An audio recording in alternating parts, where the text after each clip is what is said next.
Welcome back from the break, guys. Up next, we have my favorite top 10 games. I tell you to go to the Facebook and tell us what we missed, but they're kind of my games, so you don't really know. Stay tuned. At number 10 is RuneScape.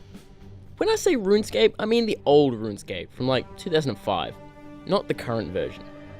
This was the first game that I managed to convince my parents to pay a few dollars a month for. I had to put this game in the list somewhere just for pure nostalgia.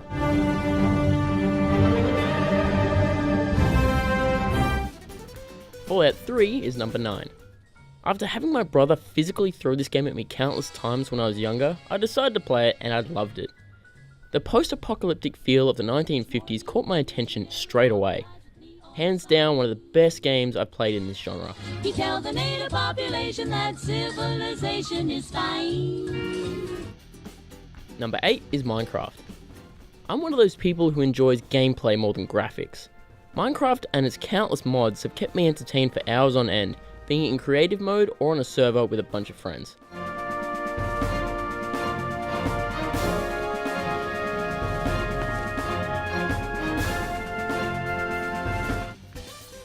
Lucky number 7 is Ghouls and Ghosts. This is the very first game I ever played back on the Sega Genesis. Though it's your stereotypical save the princess game, the various weapons you can use and their power-ups make this game something special.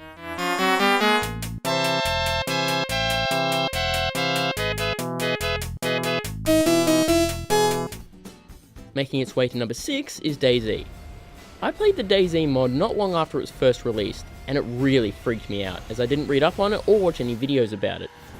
The amount of heart attacks I've nearly had playing this game added to how much I love it.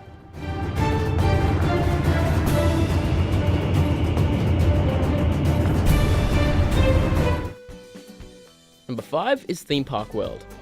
Theme Park World had my brother and I ride our bikes down to the local Blockbuster every weekend just to hire it out when we were kids. I can't quite put my finger on what made me enjoy this game so much, but it will trump any other roller coaster tycoon game from that era.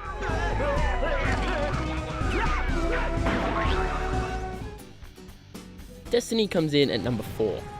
Admit it, Destiny both looks and feels like Halo. It hasn't been around anywhere near as long as the other games on this list, but I can see myself sinking a hell of a lot of hours into it, not like I have already.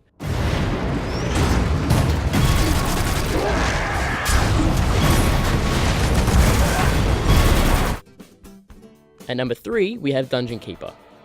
The vast majority of games are always about being the hero, doing good deeds and saving the world. In this game, you control the underground of the Holy Lands and destroy all that is pure, which is a nice change of pace, even if it is an old DOS game.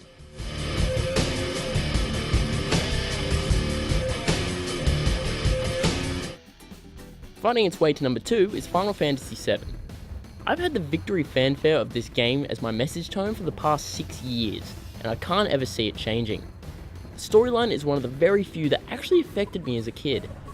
I love every single thing about this game, right down to the lack of fingers on each character's hand. And my number 1 favorite game is Halo 3. Though some people say this game isn't the best in the series, I can confidently say they are wrong. Halo 3 had it all for me. It had just the right amount of customization, it had Forge mode and the trend-setting theater mode, plus a fantastic story. So that was my top 10 of my favorite games. So surprised to see that Halo was right up there. I thought I'd pick one. I like them all. Not Halo 4 or Wars, because they're not real games. But if you could, it would have been all Halo. Yeah. Also, I like that you put RuneScape in for nostalgic purposes. I liked that game back like I'd defend 10 that. years That ago. RuneScape was a thing. I'm not saying it's a bad That game. happened. I'm just saying if I go into Vince's browser history, I'm sure that there'll be RuneScape pretty high Just up. to get footage for Yeah, this top to get 10, I swear. footage. All right. Right now, though, we're going to go My WG 101 on Counter-Strike Go.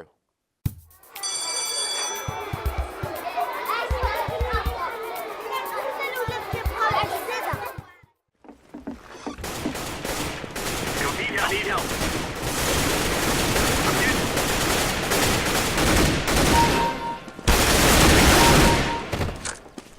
We have one enemy left. Bomb has been planted. Counter-Strike has always been known for its bare-bones approach to first-person shooting. There are no perks, no kill streaks, and no vehicles. All of the PC iterations have pretty much been the same, with only graphical updates and a few new weapons and maps. Not that there's anything wrong with that. After all, there's a reason it has consistently been one of the most played games on Steam. Even now, Counter-Strike 1.6, the first iteration of Counter-Strike, is in the top 15. That's all well and good, but I'm here to expose you to the seedy underbelly, the black market, the world of Counter-Strike community servers.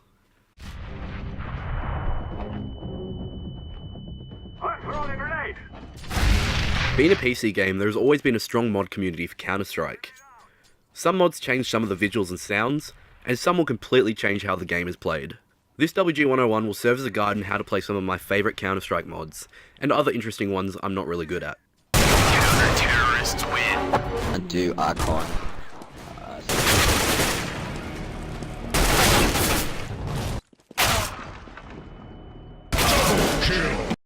Counter-terrorists win. We'll start with the simplest one, fun maps. These servers play the exact same as a normal match of Counter-Strike, but have custom maps usually set up to allow for quick rounds and lots of kills. The maps themselves can be based around many different ideas, and can be completely made up, or based around other popular franchises, from things like The Simpsons to Minecraft. It is also not unusual for many of the sounds to be changed around, with things like Mario losing his power-ups as a sound for dying by a knife, to 100% copyrighted music just playing in the background.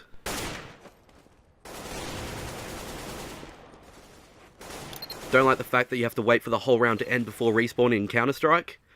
Instead of playing another game, why not mod in a mode with instant respawns? Deathmatch modes means that after you die, you'll be respawned after a short delay, and gives you infinite money so you can buy whatever gun you want, whenever you want. Or just let the game give you a random loadout each time you spawn. If you want constant action, Deathmatch is for you. Just be careful of spawn campers.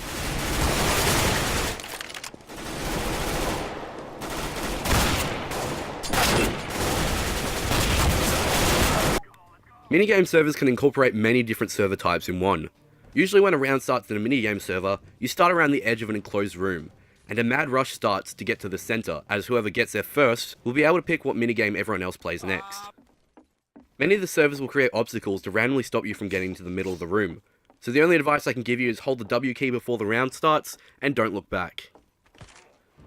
The games themselves can range from surf maps, which you will need to break the game's movement engine and gain extreme amounts of momentum to complete an obstacle course. Knife arenas, where you can participate in one-on-one fights, with the winner staying in the middle until he loses. And fun maps, that could be anything from knife-only fights in a large map, to shotgun battles on trampolines. Yes, the opportunities are endless, and each server will have their own set of maps, so you won't usually see the same game more than once. Counter-terrorists win. My second favourite mod of all time, Jailbreak, turns Counter-Strike into a role-playing game about prisoners trying to break out. Yes, role-playing in a first-person shooter, you heard right. In Jailbreak, the counter-terrorists are the wardens and guards in a maximum security prison, and the terrorists are the criminals. At the start of the round, the warden will give orders to the terrorists, and they must obey or risk being shot. Ryan, Cam, you're up. Let's go, my brother. Oh, bad luck. By either running away and hiding, or following the warden's orders, you'll soon end up as one of the last remaining terrorists, and it's here when you can have a last request to fight the guards one-on-one. This game is best played with a microphone. Okay, when a cell door is open, I want you to jump and crouch to that purple line. That's funny.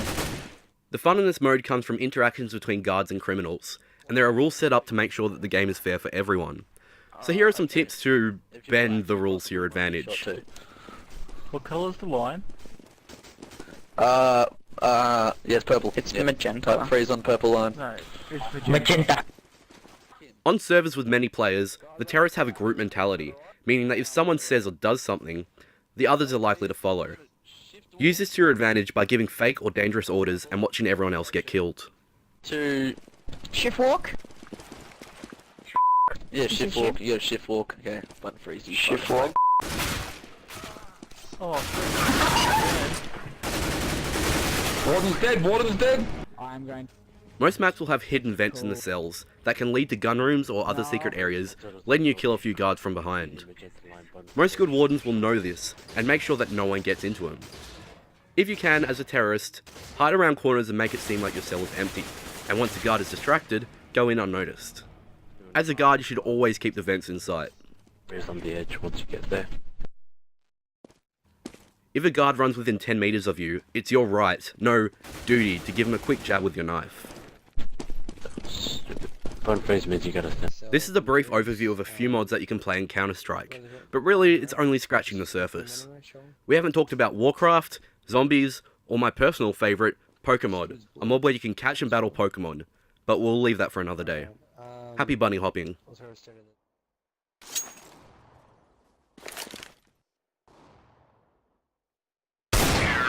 win.